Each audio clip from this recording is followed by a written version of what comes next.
The stars hung silently over the endless black sea of space, distant and cold, watching as the Galactic Empire's fleet drifted into position. It was supposed to be a simple show of force. A rebel planet on the edge of the Empire had dared to deny their tribute, and now 20 of the Empire's finest warships were here to teach them a brutal lesson. On the bridge of the flagship Vrelos, High Commander Setar lounged lazily in his chair, half bored. His golden armor gleamed under the soft blue lights, and his violet skin, a mark of nobility among the Yvaran, was flawless. He smirked as he tapped a long silver claw against the armrest. "Any resistance detected?" he asked lazily. "None, Commander," replied his aide, bowing. "The planet's defenses are outdated. They're barely scratching the surface of our shields. The cleansing will be swift." Setar barely nodded. It was beneath him to worry about such insects. Yet, even as he relaxed, a ripple of unease spread through the bridge. It was small at first, a slight flicker on the radar screens, a blip that shouldn't be there. "Status?" he asked, frowning. The sensor's officer looked pale. "Unidentified object appearing on long-range scanners. It's big, sir. Really big." Setar straightened in his seat. "Is it one of ours?" "No, sir. No transponder codes. And it wasn't there before. It just appeared." Before Setar could snap out another order, the object completed its arrival. The vast emptiness ahead of them twisted and shimmered, like a cloth being pulled back. Out of that ripple, a massive, angular ship pushed its way into real space. It was ugly, no elegant curves or graceful designs like the Empire's fleet, just brutal slabs of black and gray metal welded into a monstrous thing that screamed pure function over form. Silence fell across the Vrelos. Even the automated battle alerts seemed to choke on the sight. Then the readings came in. "Sir," the sensors officer whispered, "it's a warship, human-made." Setar's mind reeled. Humans? He had studied them in his youth, a savage, dying species from a forgotten blue planet far from the Empire's centers. Crude, weak, barely intelligent. How could they be here, in his space? "Impossible," he hissed. "Destroy it, now." The Empire's fleet moved as one, training every weapon they had on the unknown ship. Bright lances of plasma, kinetic slugs the size of small buildings, particle beams, everything opened fire in a deafening barrage, and yet the human warship didn't even flinch. The shots exploded against an invisible barrier, barely scratching its dark surface. Slowly, the human ship turned, not in panic, not even in hurry, but in a way that felt almost lazy, almost bored. On the bridge of the Vrelos, the officers began to panic. "Shields unaffected, Commander. They're laughing at us." A voice crackled over their comms, deep and calm, speaking in a language Setar didn't know, but somehow he felt the meaning crawl straight into his bones. "Surrender or be erased." For the first time in his long career, High Commander Setar felt a cold, creeping fear. He realized something terrible then. This wasn't a rebel planet calling for help. This wasn't an accident. The humans had come here on purpose. Setar's mind raced. His mouth opened, but no words came out.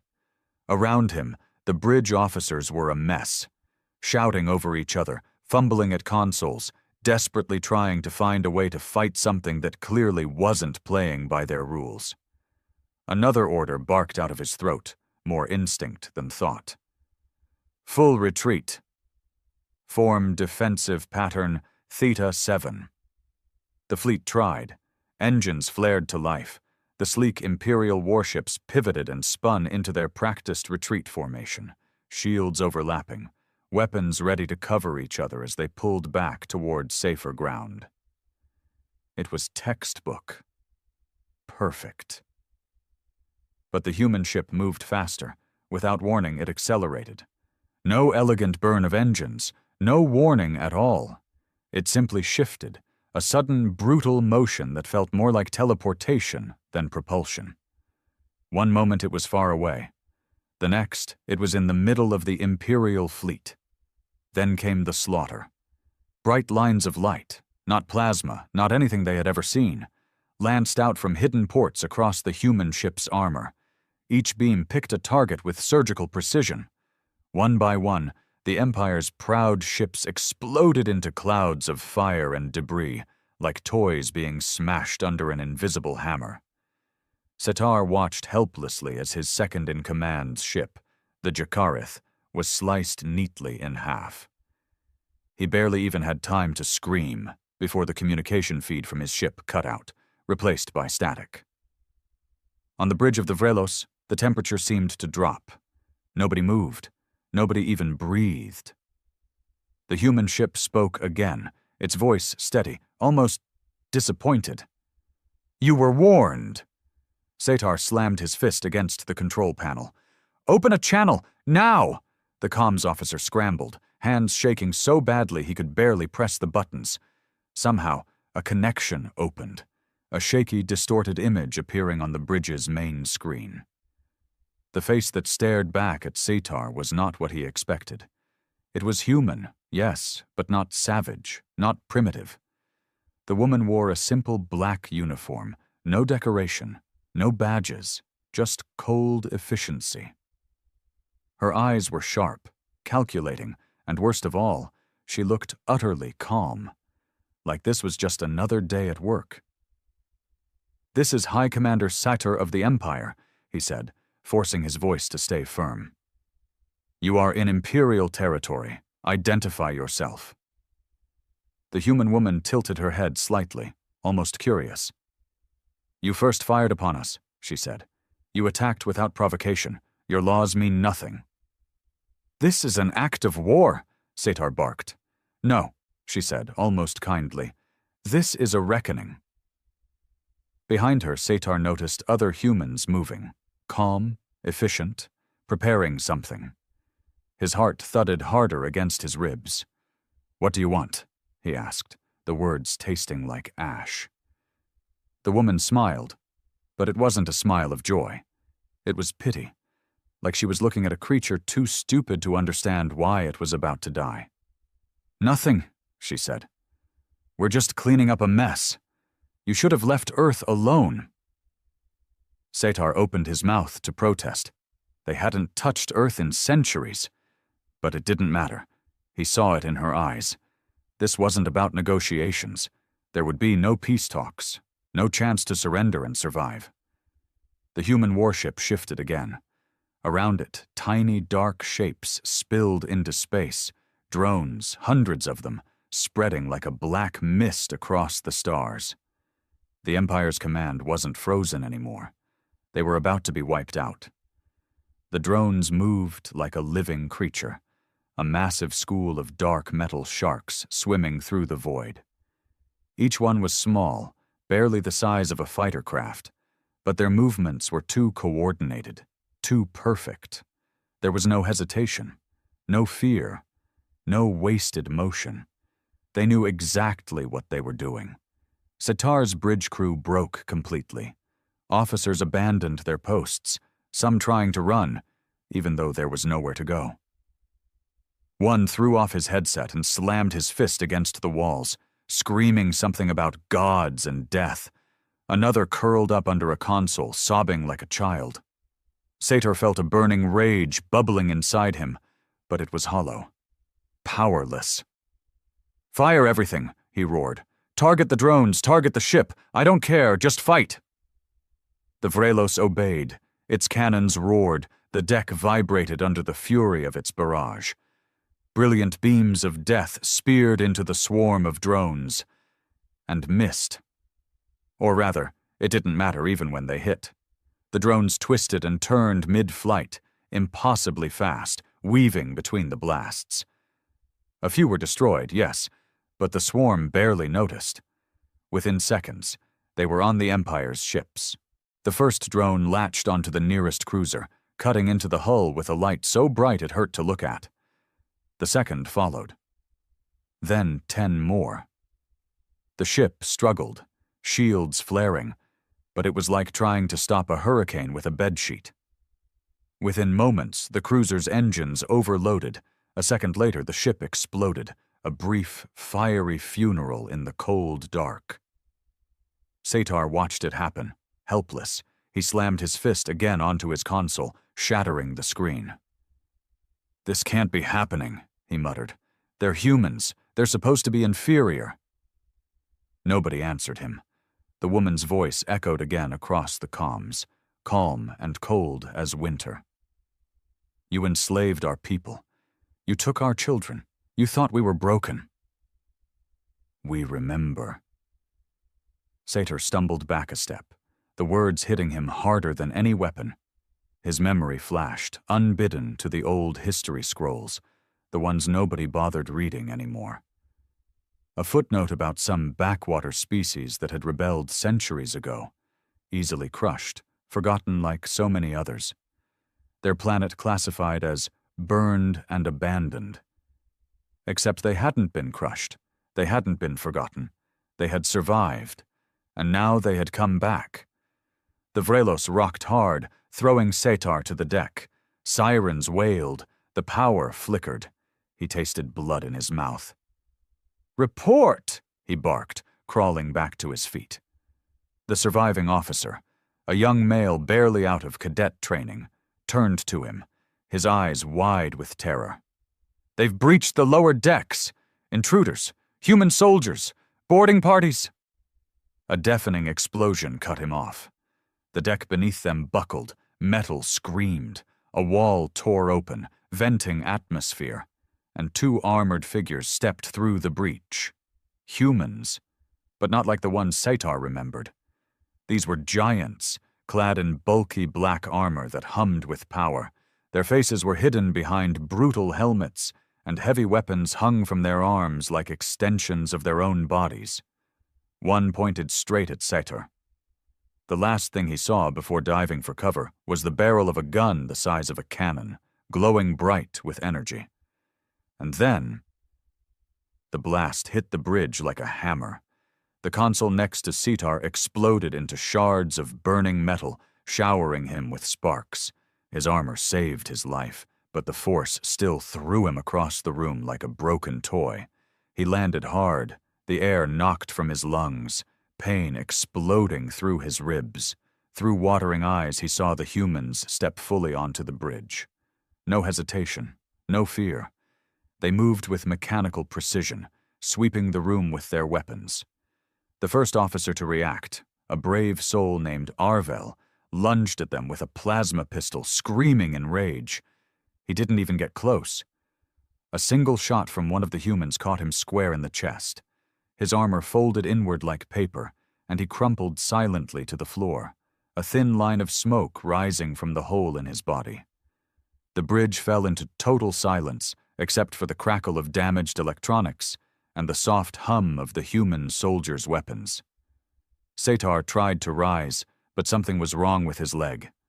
Pain shot up from his knee. Broken. He bit back a scream and dragged himself behind a wrecked console, panting hard. "Commander Satar," a voice said. He froze. It wasn't the cold, metallic growl of the armored soldiers. It was her, the woman from the communications.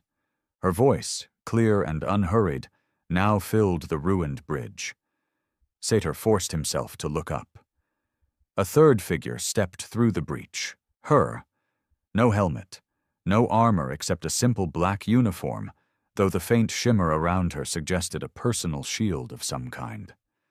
Her short-cropped hair framed a face that should have been beautiful, if not for the sharpness in her eyes. "You should be proud," she said, walking toward him without fear. "You get to witness the end of your empire's arrogance firsthand." Satar bared his teeth. "You think you can kill us all?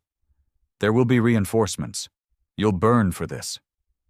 The woman crouched down a few feet away from him, close enough that Satar could see the faint scars lining her knuckles, scars that spoke of countless battles fought and survived. "Reinforcements?" she echoed, almost laughing. You still think you matter?" Satar swallowed thickly. His heart was thundering in his ears. "You have no idea what's happening outside this little fleet of yours," she continued. "You think you're just unlucky, that you stumbled across some ancient human relic, some leftover bit of rage." She leaned closer, and her voice dropped to a whisper. "You're not special, Satar. Right now, this very second, every Imperial stronghold near human space is burning. Your academies, your shipyards, your slave colonies." Satar's stomach twisted into a tight, icy knot. "No," he croaked. "That's not possible." The woman rose to her full height again, towering over him. Her soldiers stood like statues behind her, their weapons steady but silent. "It's already done," she said simply. Satar felt the floor tilt under him. The room spun.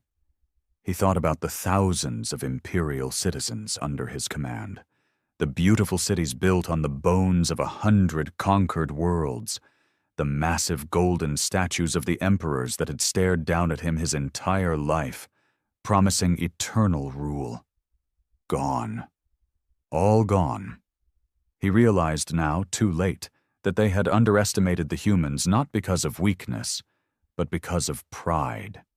Humans had been beaten once, and they had learned. They had hidden. They had grown stronger in the shadows, where no Imperial census, no scout patrols ever dared to look. And when they returned, they hadn't come for negotiation. They had come for vengeance. Satar coughed, tasting blood. His hands clenched into fists. "What now?" he snarled. "You gonna execute me like a dog?" The woman studied him for a moment, her face unreadable. "No," she said. "You're going to live. You're going to go back to your masters and tell them what you saw today. Tell them that humanity is not a memory.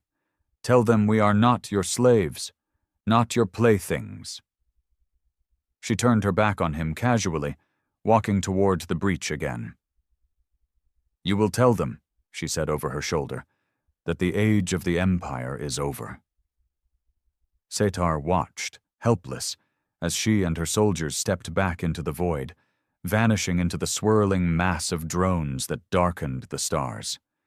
He lay there, broken and beaten, surrounded by the burning wreckage of his ship, and for the first time in his life, Satar wept, not for himself, but for everything he knew was about to come.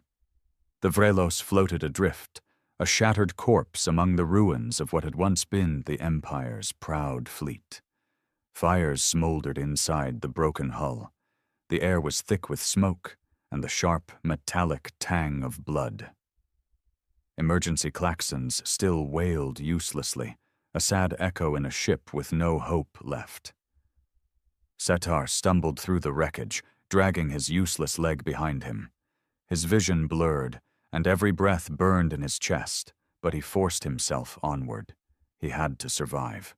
He had to carry the message. It was the only thing left he could do.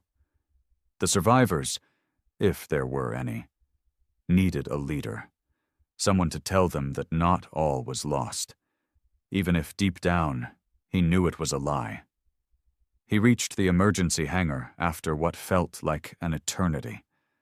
The doors were half closed, warped and scorched, but still barely operational. Satar slammed his palm against the access panel. Sparks flew. The doors groaned but obeyed, scraping open just wide enough for him to slip through. Inside, chaos reigned.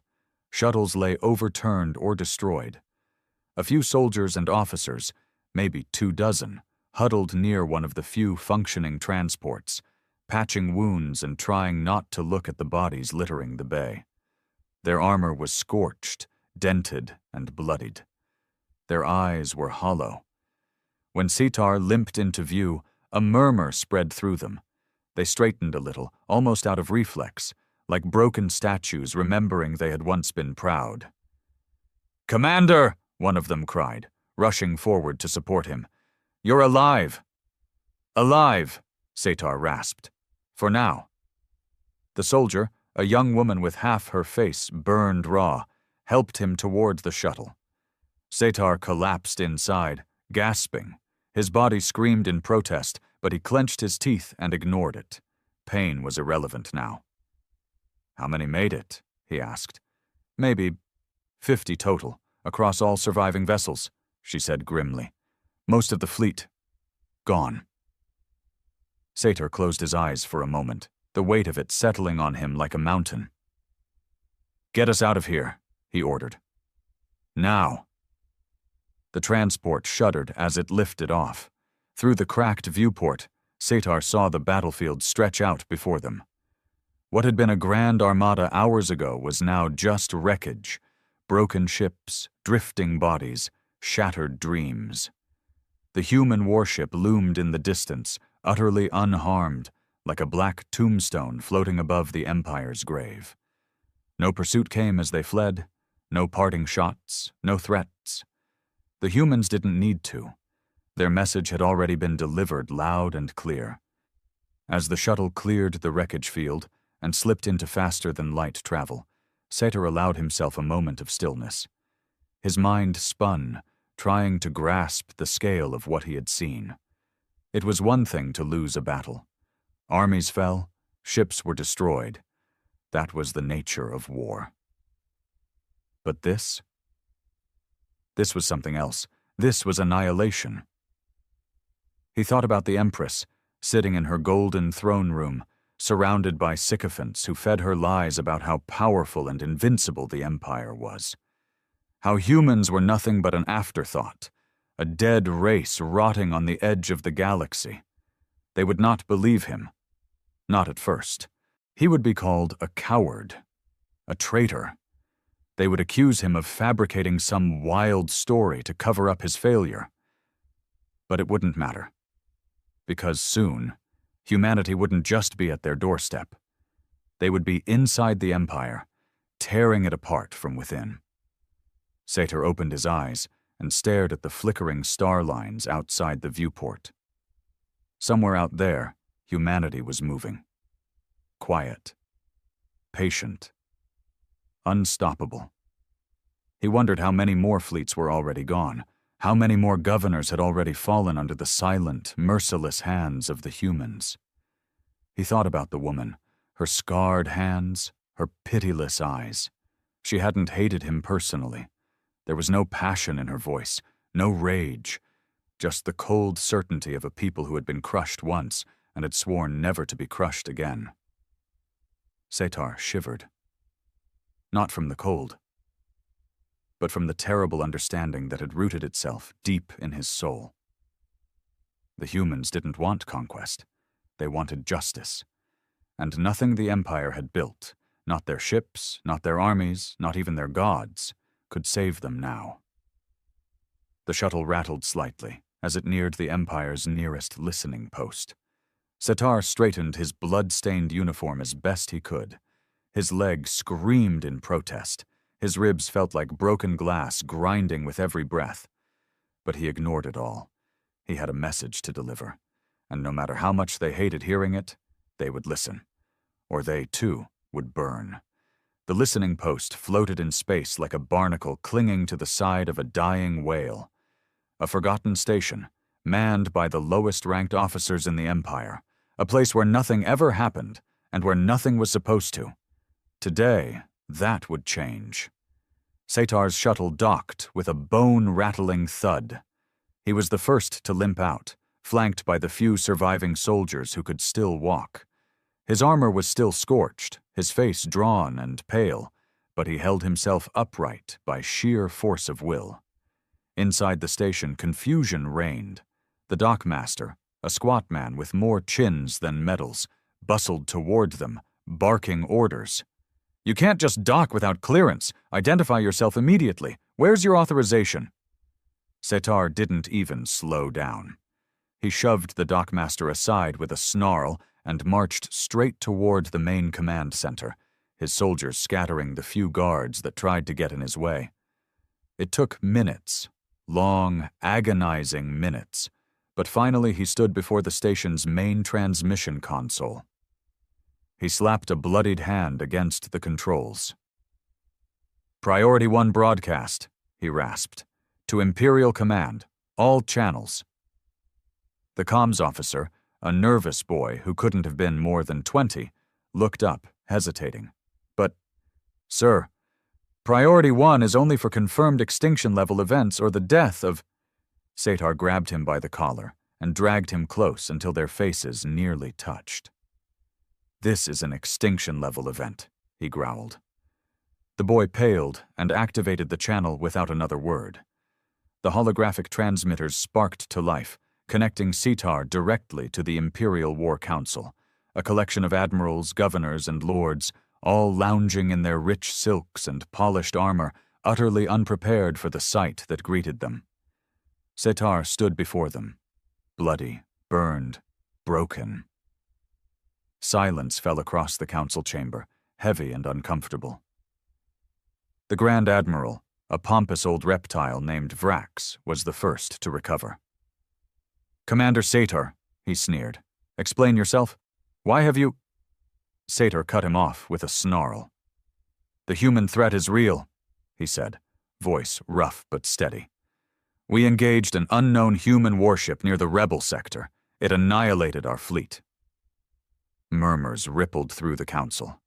Disbelief. Mockery. "A single ship?" Vrax said, his lip curling. "You lost an entire fleet to a primitive ghost story?" "It wasn't just a ship," Satar snapped. "It was an execution.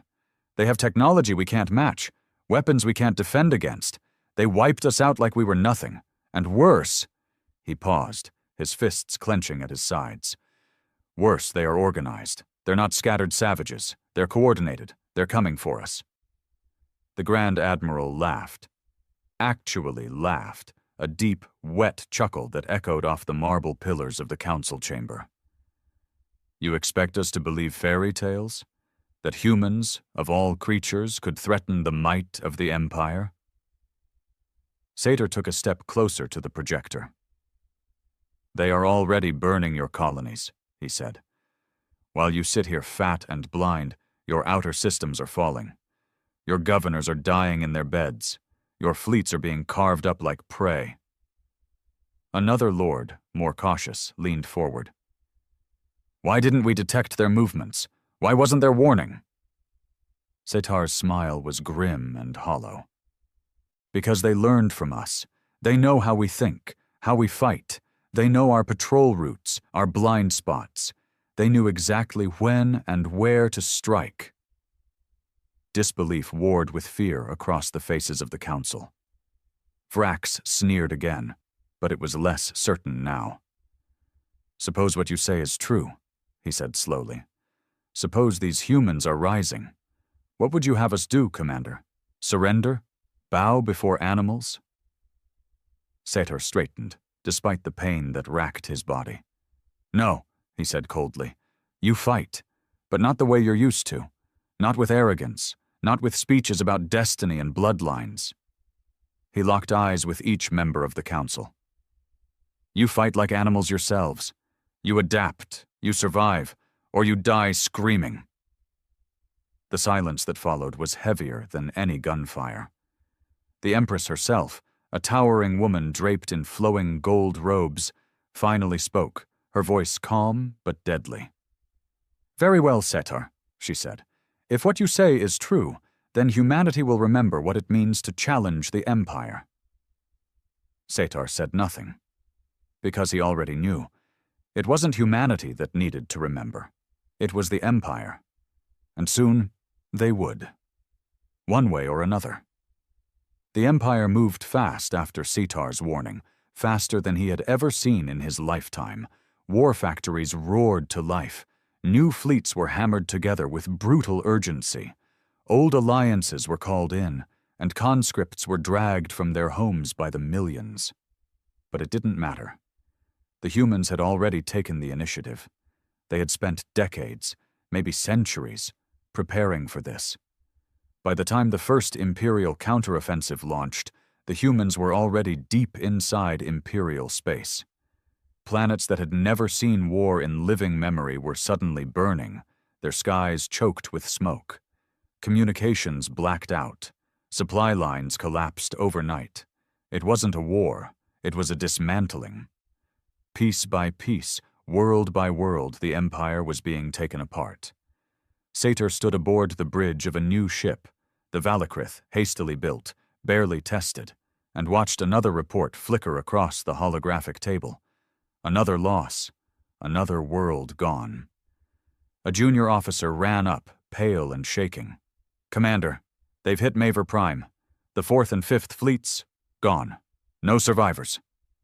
Sator didn't even flinch. He simply nodded, as if the boy had told him it was raining. "Send a message to command," he said. "Tell them Maver Prime is lost." The officer hesitated. "Commander, how long can we keep this up?" Sator met his eyes. There was no anger there, no false hope either. "Not long," he said simply. The bridge fell silent. Everyone had known it, deep down. Now it was simply spoken aloud. The Valakrith shuddered as it jumped toward the next defense point. Sator stood alone near the viewing window, watching the stars blur into streaks of light.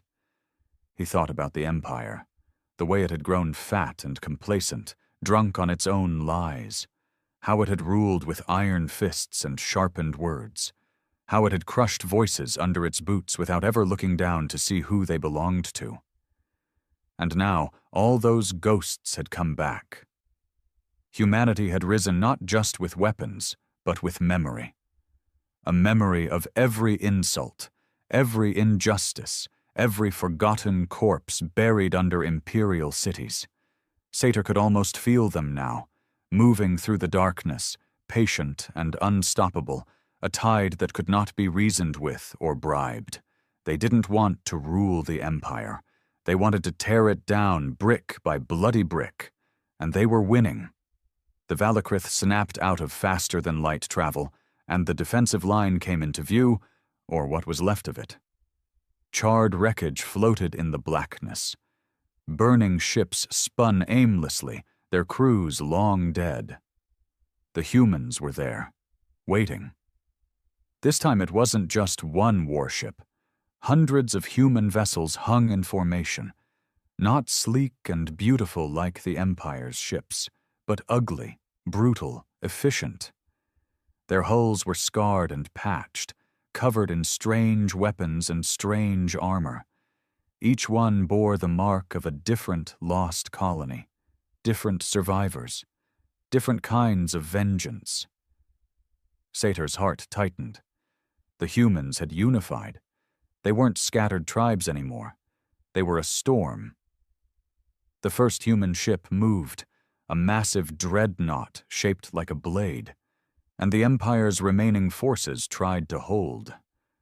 They fought hard. They fought bravely. But bravery meant nothing now. Human guns tore through shields like they weren't even there. Boarding pods smashed into Imperial hulls and disgorged soldiers in that same black armor, unstoppable, merciless. Sator watched it unfold, feeling helpless all over again. He knew it was only a matter of time before they reached the Valakrith too. And when they did, he would meet them. Not as a coward, not begging for mercy, but standing. He turned to his officers. "Prepare to repel boarders," he said, voice cold and clear. "We hold the line. We make them bleed." They saluted him, grim and determined. None of them believed they would survive. That wasn't the point anymore. It was about making the humans remember too. Remember that even in its death throes, the Empire would not fall quietly. The first impact rocked the ship. The second tore through the outer hull. Sirens wailed. Sator drew his plasma blade from his side, feeling its familiar hum vibrate up his arm. "They're coming," he whispered. And this time, he would be ready. The first explosion tore through the corridor outside the bridge. The walls buckled inward, smoke and sparks flooding the air. Sator tightened his grip on the plasma blade, his muscles coiled and ready. All around him, the last of the Valakrith's crew braced themselves behind overturned consoles and makeshift barricades. There was no speech, no rallying cry. They all knew what this was. Not a battle, but a final stand. Heavy footsteps echoed down the ruined hallways, slow, deliberate, unstoppable. The humans were coming. A second blast rocked the door. Cracks split down its center. Then with a screech of tearing metal, it buckled inward, and the human soldiers stormed through. They moved like a force of nature. Black armored titans, weapons blazing. The first volley shredded the barricades, cutting down 3 of Setar's men instantly. No hesitation. No mercy. Setar roared and charged.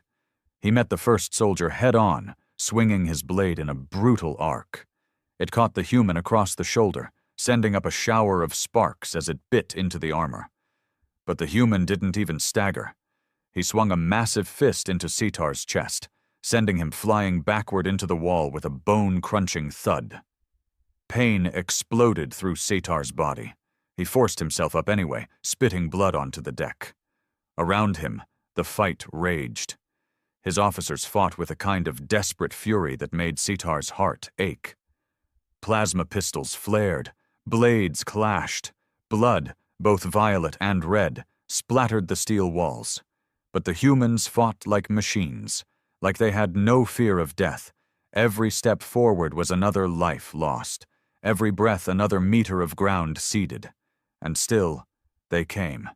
Setar lunged again, this time ducking under a human's swing and driving his blade up into the gap between armor plates. The human jerked, shuddered, then collapsed. One. Just one. Setar barely had time to catch his breath before another soldier was on him. He fought blindly, ferociously, not for victory, not even for survival, but for the right to say he hadn't surrendered, that he hadn't died begging. Another soldier fell, then another. But Setar's strength was fading. A blast caught him across the side, spinning him to the deck. His plasma blade skittered away, out of reach. He rolled onto his back just in time to see a towering human soldier standing over him, weapon raised. Setar stared up at him, breathing hard. He didn't flinch, didn't beg. He only spat a bloody smile. "Do it!" he rasped. The soldier hesitated, just for a second, then lowered his weapon slightly. A voice crackled through his comms. "Hold!" The human soldier stepped aside, and through the smoke walked her, the woman from the first battle, her black uniform unmarked by the carnage around her. She knelt beside Setar, her face impassive. "You fought well," she said quietly. Setar barked a bitter laugh. "And still lost." She nodded once. "Yes, you lost." He struggled to lift himself, every bone screaming. Blood dripped from his mouth. His vision swam. "Kill me," he said, "or you'll regret it." The woman shook her head. "You're more valuable alive." Setar narrowed his eyes. "To gloat?" "No," she said. "To tell the others. To carry the truth back through the dying heart of your empire. You will be the witness." Setar coughed, nearly laughing again at the absurdity. "And if I refuse—" She leaned closer, her voice almost gentle. "You won't." She rose to her feet, nodding to her soldiers. They grabbed Setar's broken body and lifted him roughly to his feet. He didn't resist. There was no point. As they dragged him through the wrecked bridge of the Valakrith, he saw what was left of his crew. Dead, dying, defeated. The Empire's best. Gone. Setar didn't look away. He forced himself to burn the images into his mind, so that when he spoke, he would speak with the full weight of this day behind his words. He would be their witness, their warning. As the humans secured the ship, planting strange black devices along its walls, Setar realized what was coming next. They weren't capturing it. They were going to erase it. The Valakrith, the battle, the deaths, all wiped clean, as if they had never existed. It wasn't enough to defeat the Empire. The humans would erase every trace of its victories, its pride, its very memory. Setor was pushed roughly into a human dropship, the door sealing shut behind him. Through the viewport, he watched the Valakrith explode in a silent bloom of light, one final furious flash, and then nothing. Only darkness, and the long road ahead to a broken empire that no longer ruled anything except its own ashes. The first time the Ixari saw Earth through their thousand-eyed telescopes, they laughed. A young green planet still clinging to its atmosphere, swirling with messy weather patterns and unstable land masses. No organized energy fields, no warp signatures, no real technological footprints. In the grand ancient ledger of the galaxy, Earth was a newborn, barely worth a footnote. They stamped us primitive, monitor only, and went back to their endless empire building. They didn't know about Project Dawnfire. Deep beneath the Rocky Mountains, hidden inside a cavern larger than any city, we had been building something for decades. Humanity's first real starship. Not a satellite, not a fragile space station, but a living, breathing monster made of metal and fury. The Leviathan. A ship designed not just for travel, but for war, for survival, for making sure Earth's name was carved into the stars, in case anyone ever decided we didn't belong. Nobody outside the project knew. Not the governments, not the scientists posting papers about Mars colonies, not even most of the military. Project Dawnfire was a whisper, a myth only the most paranoid conspiracy theorists dared to utter. Because if the truth leaked, if the universe knew Earth was preparing for war before it even officially met another species, we would be wiped out before we could even launch. But then the Ixari made their first contact. Their mothership cracked the sky like a thunderclap. Massive, like a continent hanging in low orbit, its skin shimmered with an oily, shifting rainbow light. People stared up from their fields, their cities, their beaches. And for one brief moment, humanity held its breath, waiting for the classic message of peace. The welcome, the sharing of knowledge, the beginning of a golden age. But there was no message, no open arms, only a decree. This world is young, its creatures are simple. Prepare for relocation and uplift. Uplift. That was the word they used. It sounded nice, right?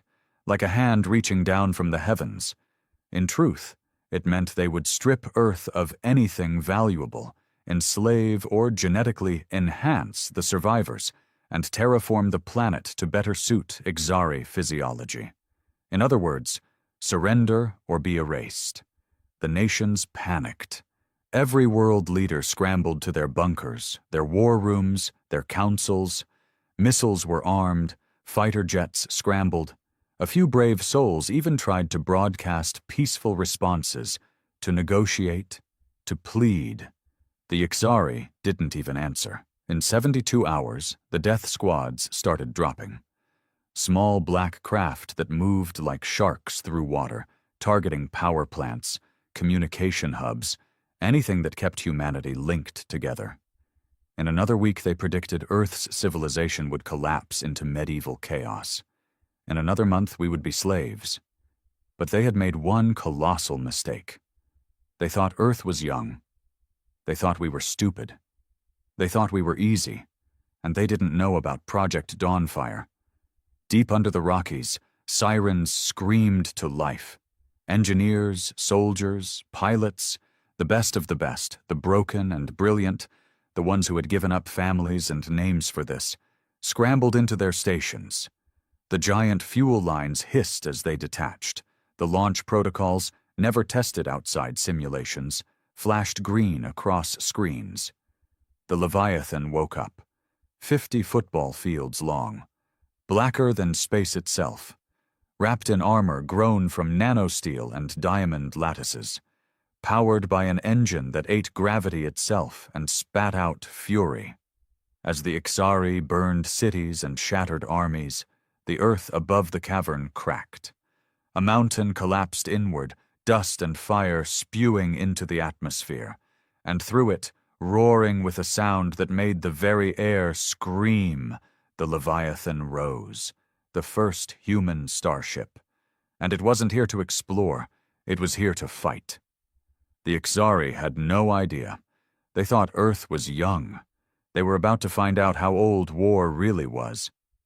Captain Elena Vance sat in the command chair of the Leviathan, gripping the cold steel arms like they were the only things keeping her tethered to reality.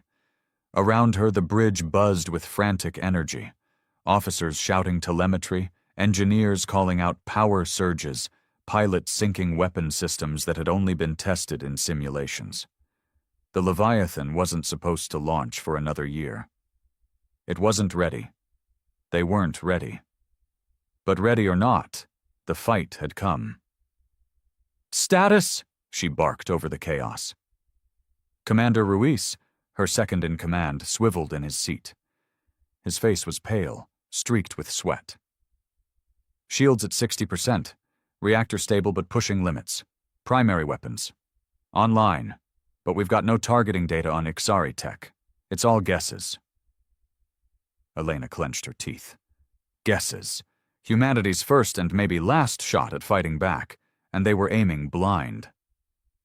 "Bring us above the clouds," she ordered. "I want that mothership in my sights."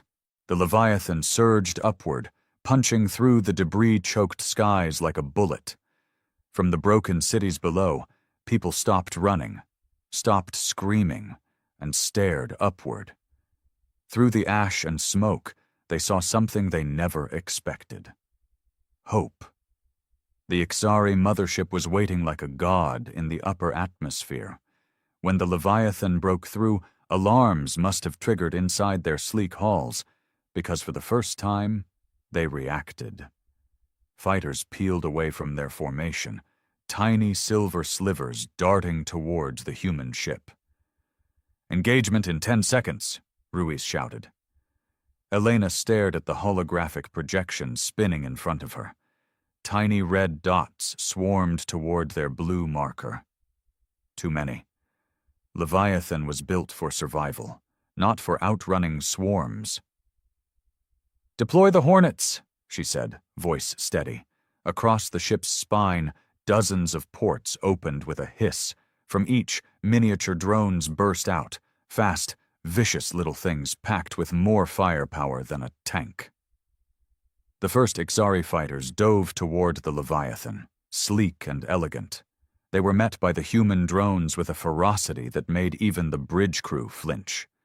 The first Ixari ship exploded into a ball of green fire, then another, and another. Ruiz gave a bark of shocked laughter. "It's working, Captain. They're falling." Elena didn't smile. Not yet. She knew better. The Ixari weren't fools. They had seen countless worlds. They would adapt, fast. This first wave was just them feeling out Earth's teeth. "Don't get cocky," she said. "Target the mothership's lower decks. That's where they'll have hangar bays. Cut off their reinforcements." The Leviathan's main guns rotated into position, massive rail cannons that charged with a deep hum. The whole ship vibrated as they unleashed their payloads, hyperdense slugs traveling at a fraction of light speed. They struck the mothership's underside like sledgehammers against glass. The Ixari shields flared, visible even from kilometers away, shimmering gold walls that bent and twisted under the assault. But they didn't break. "Minimal damage," Ruiz muttered grimly. Elena stared at the shimmering behemoth above them. The Ixari had ruled the stars for millennia. Their tech was older than human civilization itself. And now they were angry. A bright lance of energy fired from the mothership, slicing across the sky. It hit one of the Leviathan's flanking drones, vaporizing it in an instant. Another shot followed, and then another. "They're targeting our defense grid." "Adjust pattern. Make them chase ghosts," Elena snapped.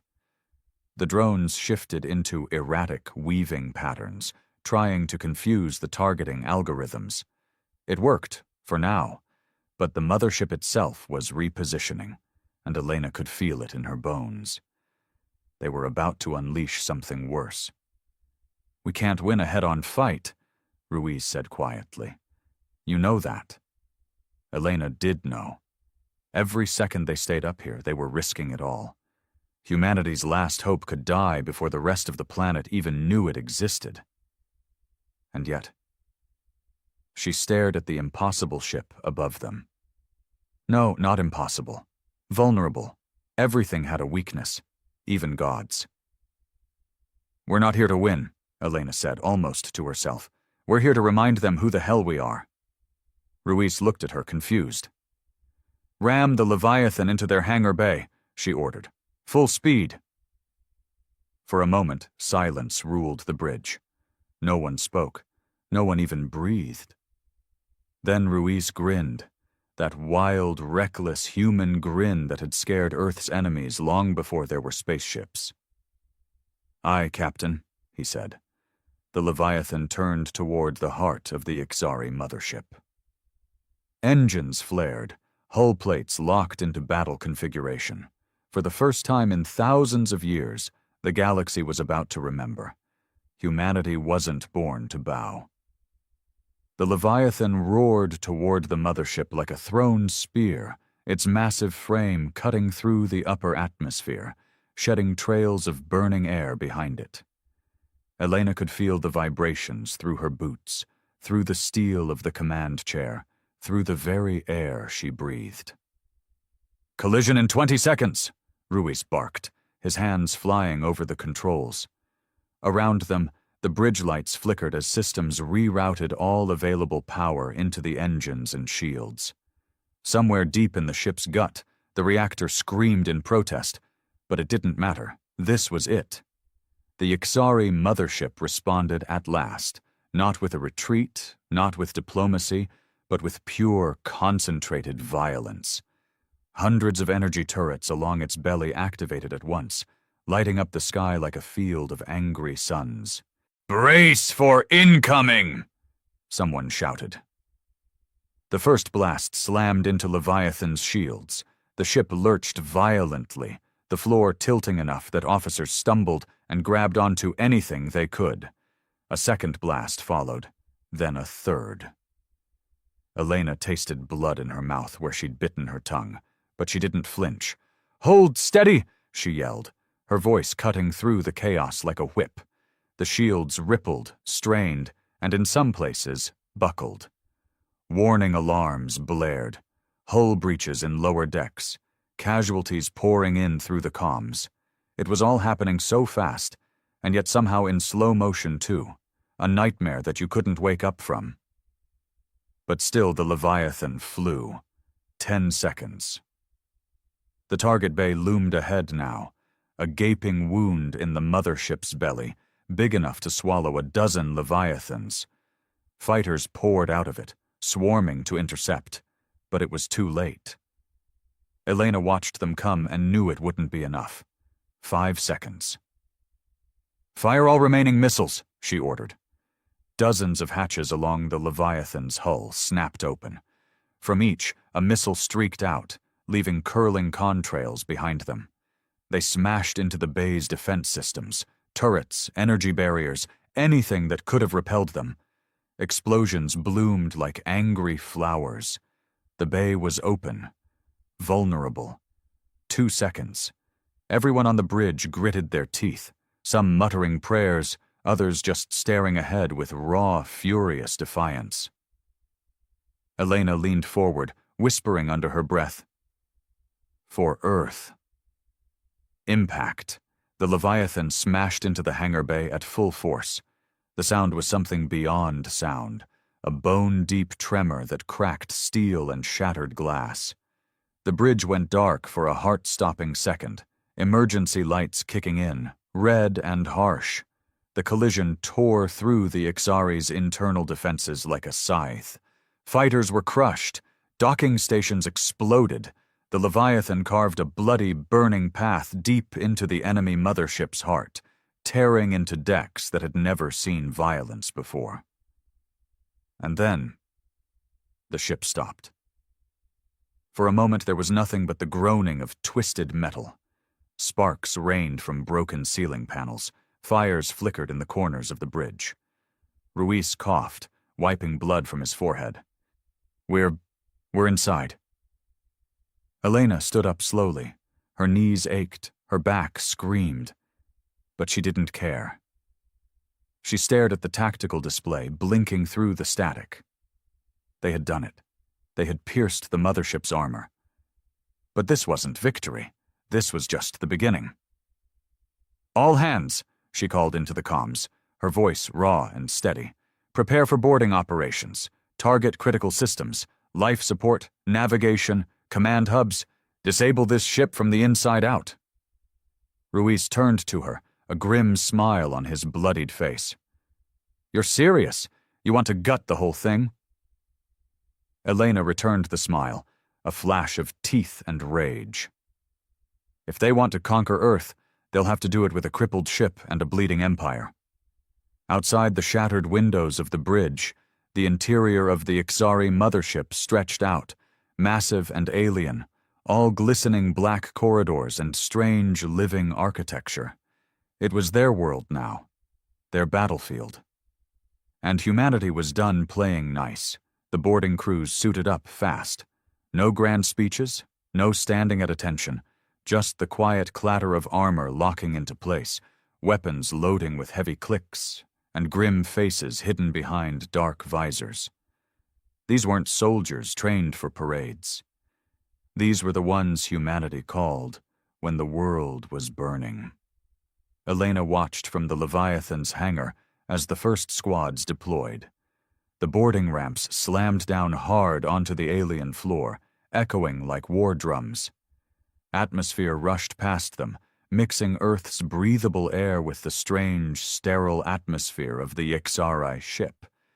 It smelled metallic, almost sweet, like a hospital soaked in blood. Ruiz dropped beside her, his rifle slung across his chest.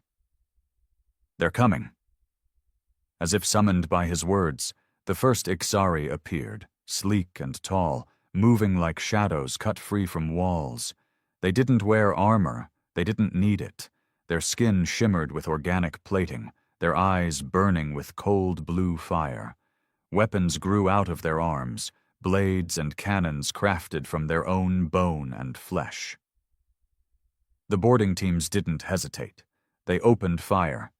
The corridor lit up with gunfire, streaks of energy rounds tearing through the heavy air. Ixari soldiers moved impossibly fast, dodging, weaving. But the humans fought dirtier. Grenades bounced off walls, explosions tossing alien bodies into the air. Short, brutal skirmishes left the floors slick with blood, green and black, mixing in grotesque pools. Elena led the second wave herself, boots pounding across the alien metal. Her pulse thundered in her ears, but her aim was steady. A Yigzari dropped into her path, mouth splitting open to reveal rows of jagged teeth. Before it could charge, she shot it point blank in the chest, 3 rounds to punch through its natural armor, 1 round straight into the skull to finish it. Humanity had learned war the hard way. They weren't the biggest. They weren't the strongest. But they adapted. They endured. And when cornered, they became something terrifying. A voice crackled in her earpiece. Lieutenant Foster from Engineering. Captain, we've located one of their main power junctions. Sending coordinates now. Elena didn't hesitate. She motioned to her squad. Move. They sprinted through the twisting alien halls. The mothership's interior pulsed with an eerie light, like the ship itself was alive, watching them. Doors hissed open without warning, revealing ambushes they barely survived. Ixari traps caught some of the boarding teams, slicing bodies in half or flooding corridors with neurotoxic gas. They lost good people. Fast. But they pushed forward anyway. By the time they reached the power junction, Elena was down to half her original squad. Blood splattered her armor. Ruiz had taken a hit to the side, bleeding heavily, but he refused to slow down. The junction itself was massive, a core of twisting conduits and throbbing energy lines, encased in some kind of translucent material. Alien writing crawled across the walls, constantly shifting as if mocking them. "Foster, how do we break it?" Elena barked. The engineer's voice came back sharp and urgent. "Overload it. Set charges at these nodes." Maps flooded her HUD. "Then run like hell." Elena didn't need to be told twice. She and her team moved fast, slapping magnetic charges onto the critical points, the devices blinking red as they armed themselves. Halfway through planting, the Ixari counterattack hit. Dozens of them flooded the corridor, moving in synchronized waves, their shrieking battle cries splitting the air. "We're out of time!" Ruiz shouted, emptying a fresh magazine into the horde. "Cover me!" Elena screamed back, sprinting for the last node. Blasts scorched past her. One caught her in the shoulder, spinning her around, but she kept moving. She slammed the final charge into place and punched the detonator on her belt. The charges gave a single angry beep. 30 seconds. "Fall back!" she roared. They ran, dragging wounded, firing wildly, anything to keep the Ixari from reaching them. Behind them, the power junction howled as energy built up uncontrollably. The walls flickered, the floor cracked, sparks spraying like angry fireworks. They barely made it into a secondary hall when the explosion hit. The world went white. A shockwave ripped down the corridor, slamming Elena and her squad into the ground. Fire and debris roared past them. Somewhere deeper in the ship, systems crashed offline. Lights blinked out. Shields faltered. Whole sections of the mothership flickered in and out of existence as the core overload spread like a virus. Elena rolled onto her back, gasping, her ears ringing. Above her, the alien ceiling cracked and sagged, groaning like a dying beast. She grinned, blood leaking from the corner of her mouth. One hit, one wound in the beast. But it wasn't enough yet, not nearly enough. This ship wasn't dead. It was just angry now. Elena forced herself upright, teeth gritted against the pain in her shoulder. Around her, the survivors struggled to their feet, coughing through the smoke and dust. Some were dragging wounded, others were slamming fresh cartridges into their weapons with trembling hands. No one spoke. There wasn't time. The walls of the mothership weren't just wounded. They were alive with rage. Strange pulses echoed through the corridors, deep and rhythmic, like a heartbeat growing faster and angrier. Somewhere far above them, the ship's internal defense systems reactivated, and the lighting shifted from cold blue to a violent blood red. "They're locking us down," Ruiz rasped, clutching his side where a patch of blood stained his armor dark. "We need to move, now." Elena scanned the map, flickering on her HUD. The power core strike had crippled this section, but it wasn't enough. The ship was too big, too ancient, too stubborn to die from one wound. "We hit the control nexus," she said, voice hard as iron. "Find it, take it. If we can't destroy this ship from the outside, we'll cut off its brain from the inside." Ruiz gave a hollow laugh. "Suicidal, I like it." They moved like shadows now, keeping low, slipping through the shattered corridors where the Ixari hadn't regrouped yet. But it was clear the ship was adapting fast. Organic tendrils snaked from the walls, trying to seal off pathways. Sections collapsed, forcing them to find new routes. More than once they passed the bodies of other squads, broken, burned, some still twitching. Elena forced herself not to look. Morning could come later, if there was a later. 15 minutes later, Foster's voice crackled again in Elena's earpiece. "Found the nexus. I'm uploading a path, but, Captain, it's bad." "How bad?" Elena asked, already knowing the answer. "You're not going to like it. It's in the ship's core spire, high security, heavily shielded, and—" Foster hesitated, then forced the words out. "It's alive." Elena frowned. "Alive?" "You'll see." They pushed deeper into the ship, encountering heavier resistance now. Ixari warriors moved in disciplined formations, no longer underestimating the humans. They came with heavier weapons, shield projectors, biological artillery that sprayed caustic acid. The fighting turned brutal. Close quarters. Screaming, smoke, blood. Elena's squad dwindled with every hallway. Good men and women falling beside her. Some screaming, some silent. But they never broke. They never stopped. Because the humans weren't fighting for territory or conquest. They were fighting for the right to exist. When they finally reached the Nexus doors, Elena understood what Foster meant. The control Nexus wasn't mechanical. It was a creature. Huge, rooted into the ship's core like a tumor. Pulsing veins spread from it into every wall and floor. Its central mass was a writhing, nightmarish brain encased in translucent armor, twitching and flexing as if it could feel them coming. Eyes opened along its surface, hundreds of them, blinking wetly, tracking the humans as they entered. A low, gurgling noise rolled out of it. Not quite words, but something close. Ruiz raised his rifle, but Elena grabbed his arm. "Wait," she whispered. The creature spoke. Not in sound, but inside their minds. Thoughts that weren't theirs. Images of Earth burning, humans enslaved, cities swallowed by alien growths. An offer: surrender and survive. Submission in exchange for mercy. Elena's skin crawled. She saw soldiers around her faltering, clutching their heads, some even dropping their weapons.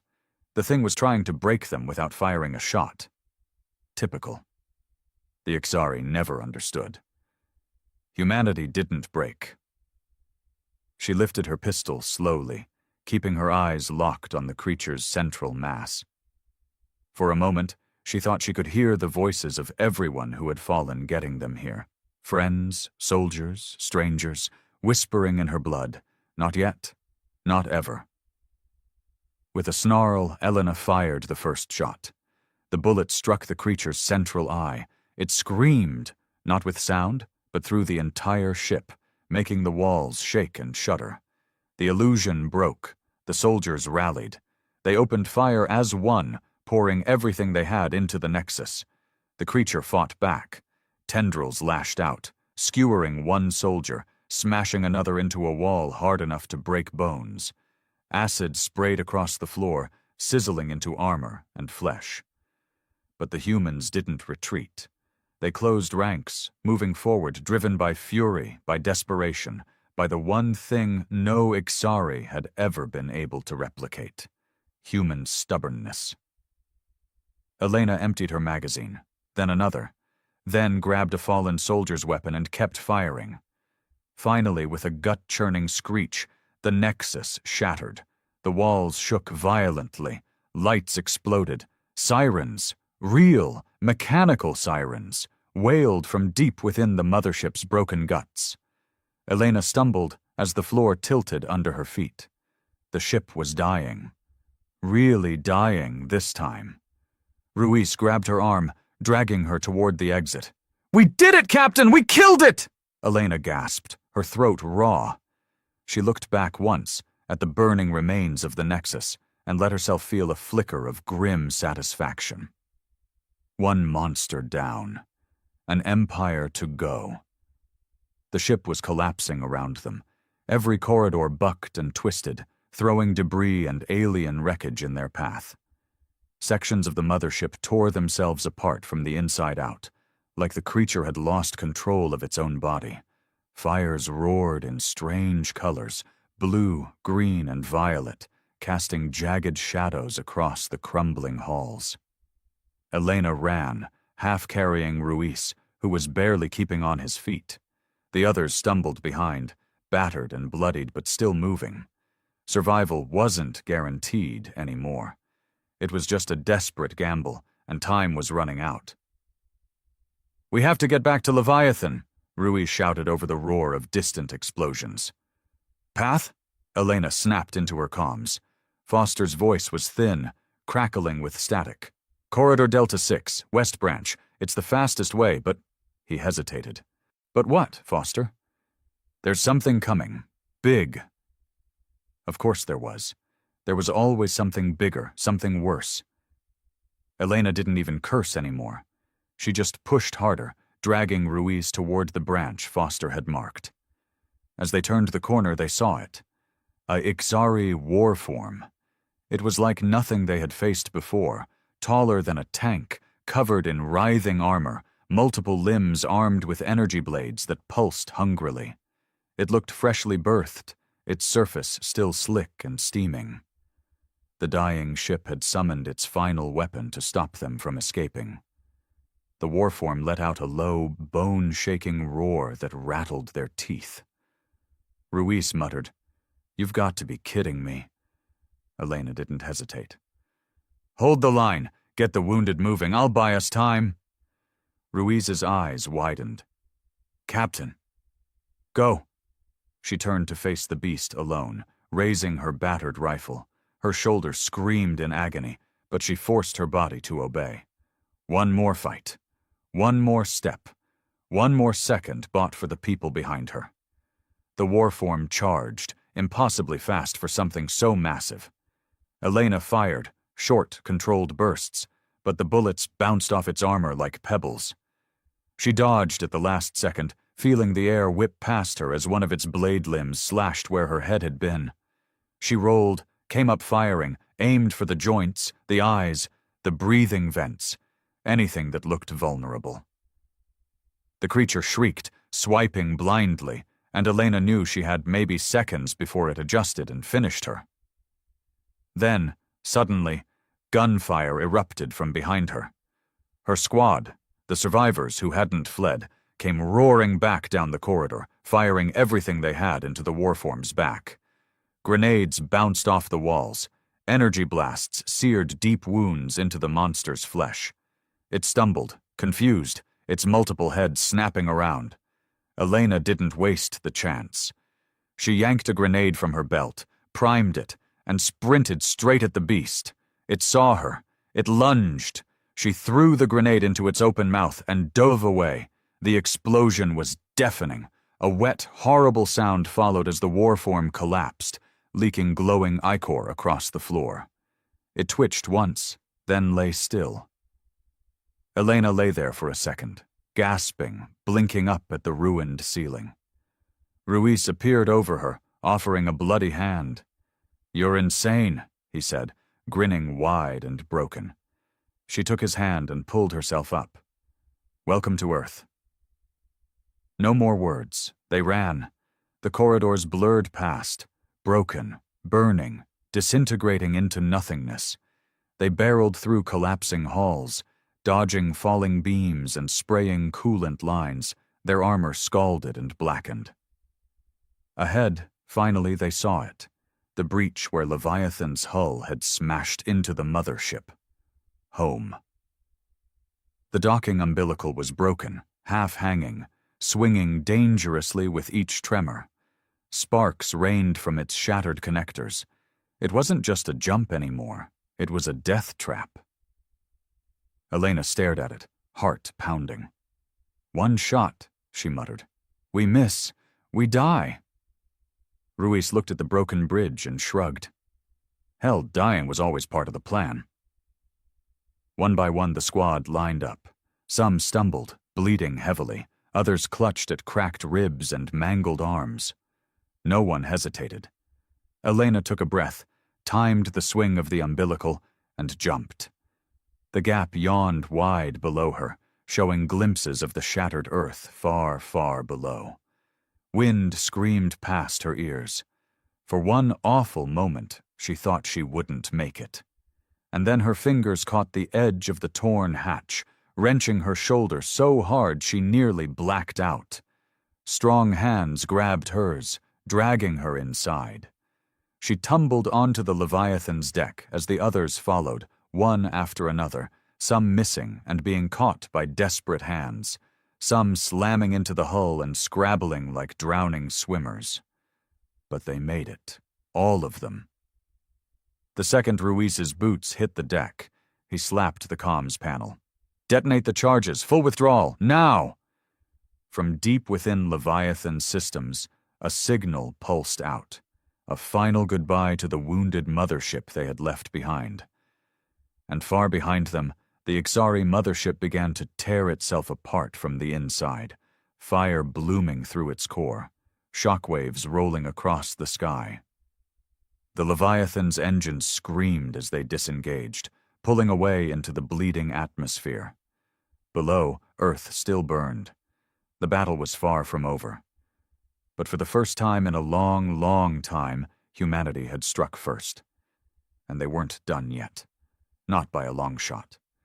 The Leviathan tore through the atmosphere, engines howling like wounded beasts.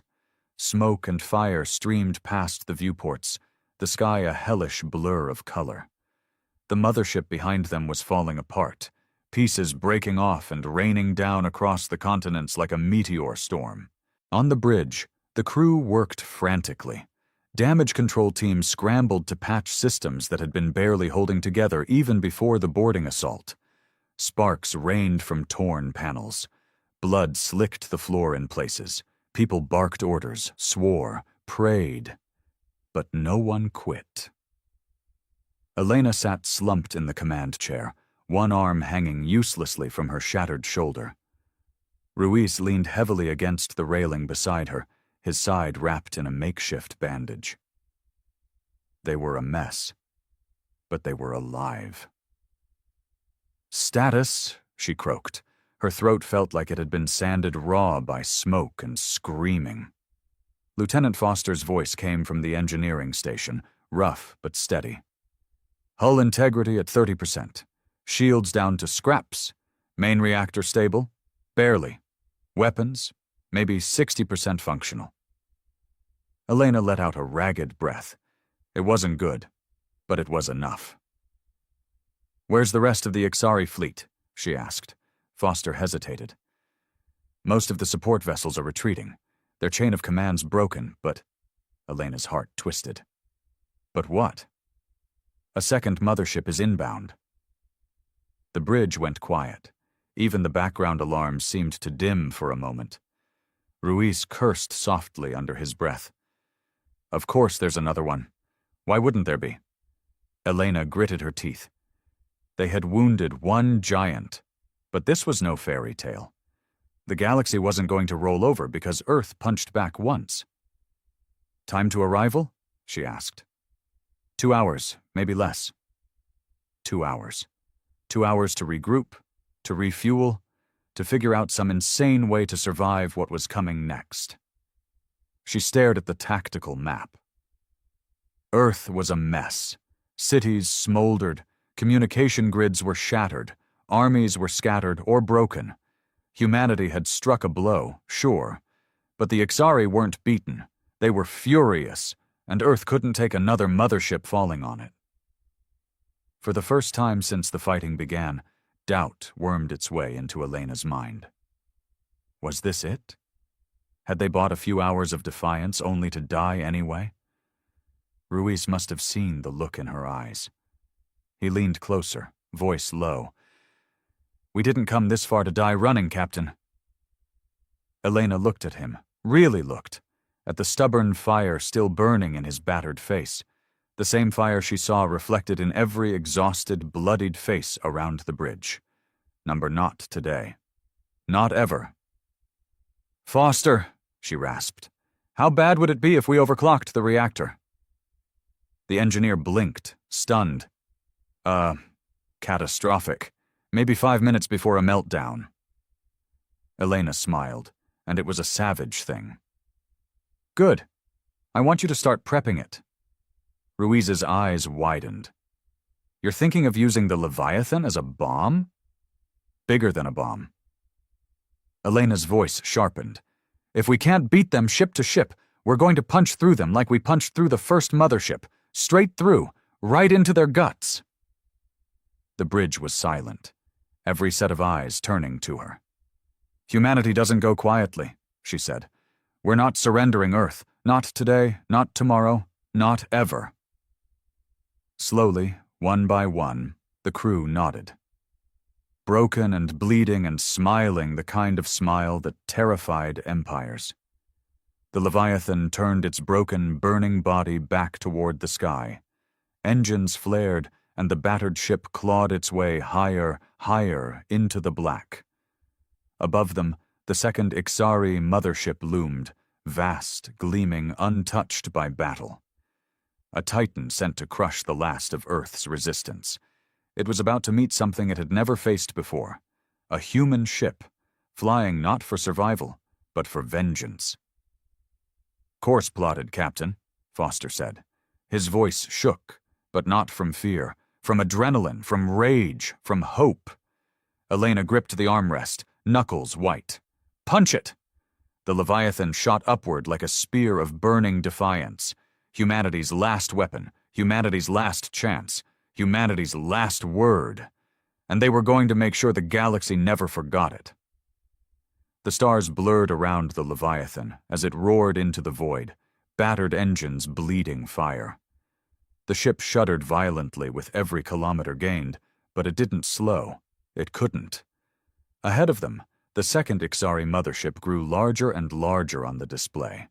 A massive, gleaming fortress hanging over Earth like a death sentence.